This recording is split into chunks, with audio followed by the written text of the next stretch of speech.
Today we'll be working on an abstract painting, and I love this project. There's no real right or wrong. You're just kind of listening for that little gut sense that you like it and it's enough. You can just play with color, and that's what I love about it. It's just super simple, it's really fun. We'll start off by choosing our palette. We're gonna take a base color and throw it on our paper, cover the entire paper right away. We'll add a few pops of color and a little bit of texture, and we're ready to sign it.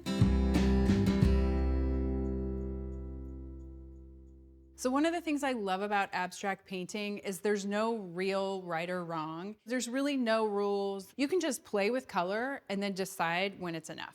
So we have all of our supplies here, a couple of brushes. I suggest grabbing a wide brush and a narrow brush. I am working on 11 by 14 inch watercolor paper. If you want to work on paper, go for it. I suggest just grabbing kind of a thicker weight paper, or you can get a canvas too. Any size will do. Tape to tape our paper down. Water to keep things clean, acrylic paint, and I have a palette pad here. This is an 11 by 14. Any size will do. I like a bigger palette for this exercise because we're gonna be moving paint around quite a bit. We'll just go ahead and tape our paper down and get started. When you're taping your paper, you're purely doing it so it doesn't wiggle around on you. So don't worry too much about perfect lines. You just wanna kind of overlap the edges and stick it to your surface. So you'll want to make sure that if you're using kind of a heavier masking tape, if it's a really sticky tape, just to kind of de-stick it on your apron or your pants. I'm using drafting tape, which kind of always wants to come off the paper.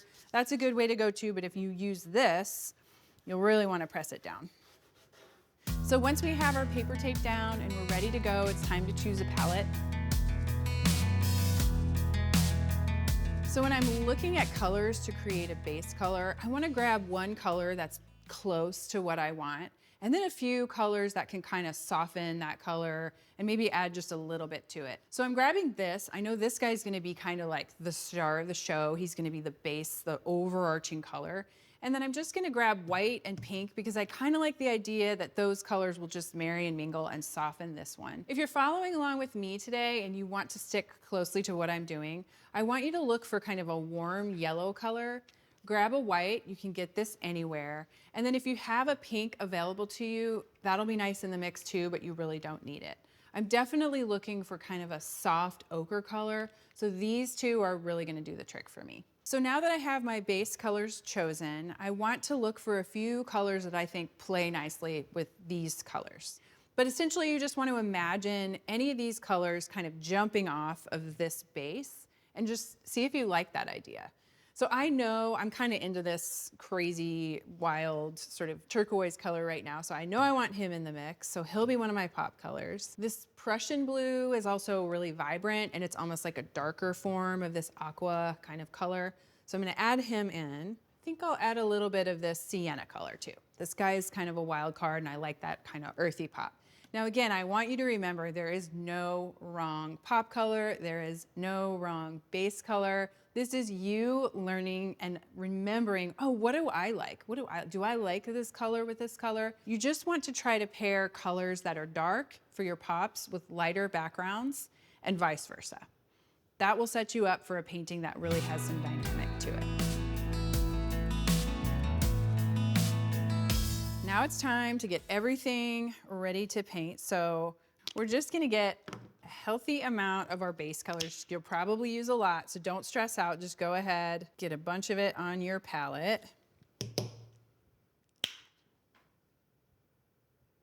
And then I'm gonna add my pop colors too, because once you start painting, it's gonna happen fast.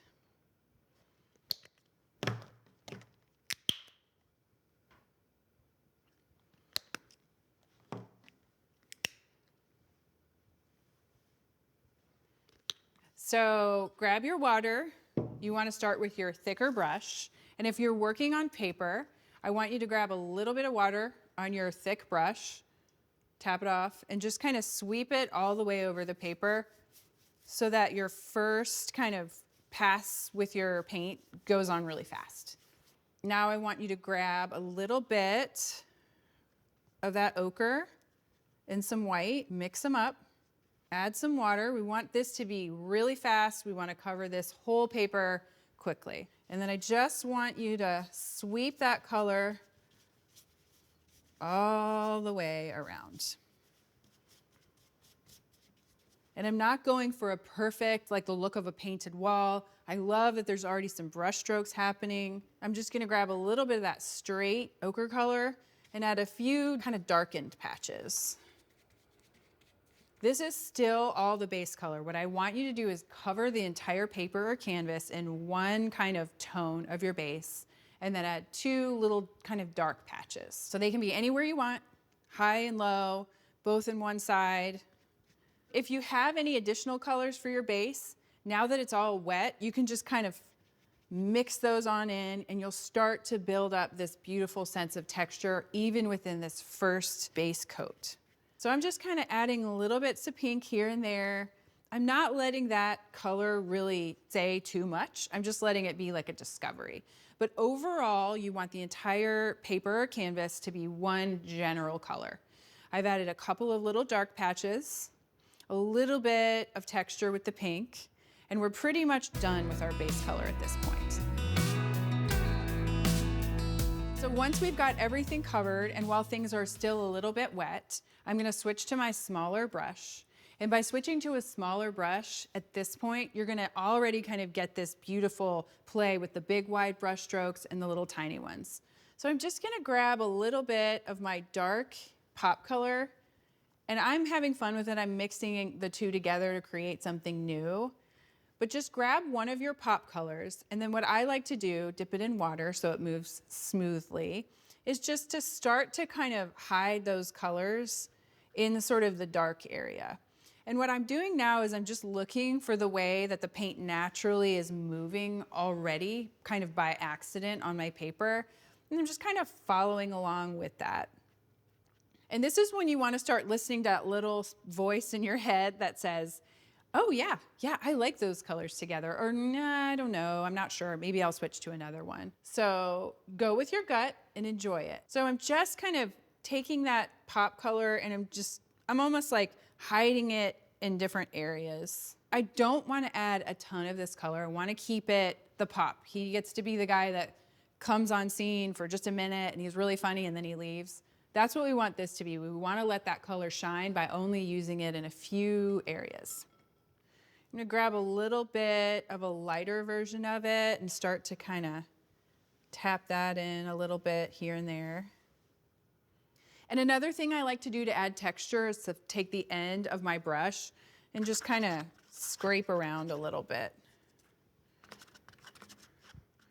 You can see there's this play between wide brush strokes, those pop colors, and a little bit of that texture forming. And at this point, you've got your pop colors, you've got your base color, you got a little bit of texture. Now you get to just look at your painting and start to play with it a little bit, start to decide, am I done? Do I want to add any more light color to the base? Any more texture? Is there any little additional maybe nugget of color I want to add in there? And I actually do. I have a nugget I want to add. So I'm just going to grab a little bit of this pretty sienna color and kind of start to add that guy in too. So if you're working along at home and you're trying to figure out what to do next, I want you to look at your painting and just look for those pretty transition areas. Try to imagine where a pop color could, live next, and then just try it. Look for areas that are already light to maybe lighten them even more. You can darken areas that are already dark. The beauty of this process is that when you're working on your own abstract piece, it starts to kind of tell you what it wants to be. And I know that sounds weird, but I hope that that happens for you. I think that you'll start to realize like, oh, I didn't mean that to happen, but I really like the direction it's headed. So you can kind of look to what you've already made to help you decide what you want to do next. I'm happy with where everything is, and I just want to add a few little refining touches. This is when it can become fun and really just basically looking at what you already have and asking yourself, do I need anything else? So I love what I have. I might add a little bit more texture here and there. I like the idea of a little kind of punch of maybe this aqua color because I haven't tried that yet.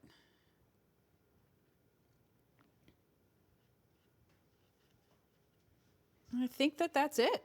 I'm happy with it. I think it's got a really pretty balance. It's got some movement and texture. There's a lot happening. The pop colors are still pop colors. I haven't gone too far with them, which is fine if you do. You can add and take away. But I really love this. I'm happy with the way that it landed, and I think I'm ready to peel the tape. So here we have our finished piece. You will probably have paint all over your hands like I do, which is great. Get ready for that. I was kind of wondering how these colors would all kind of live next to each other, and I think that it landed in a really beautiful area.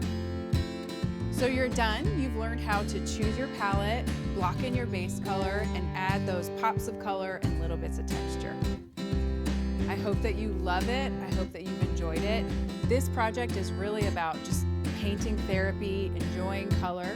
There's no right, there's no perfect, there's no way to even achieve that. So if you like the end product, then it's absolutely good enough.